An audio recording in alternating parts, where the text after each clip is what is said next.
Hair fall होतोय? Shampoo बदलण्याआधी ह्या 3 ब्लड टेस्ट नक्की करा. कोणत्या? पहिली, व्हिटॅमिन डी. व्हिटॅमिन डी कमी असल्या कारणाने हेअर रूट्स वीक होतात आणि हेअरफॉलही इन्क्रीज होतो. दुसरी, व्हिटॅमिन B12. व्हिटॅमिन B12 कमी असल्या कारणाने हेअर थिनिंग होते आणि हेअर फॉलिकल सुद्धा वीक होतात आणि हेअर ग्रोथ सुद्धा रिड्यूस होते. तिसरं कारण, फेरिटिन. फेरिटिन हे कॉमन हिडन कारण आहे हेअरफॉलसाठी आणि विशेषतः महिलांमध्ये.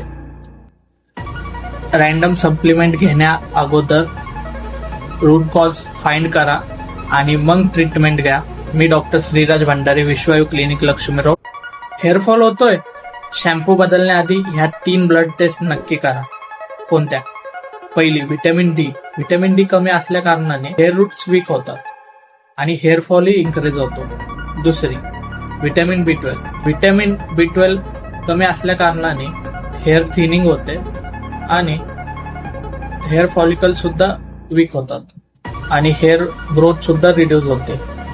तिसरं कारण, फेरिटिन. फेरिटिन हे कॉमन हिडन कारण आहे हेअरफॉलसाठी आणि विशेषतः महिलांमध्ये.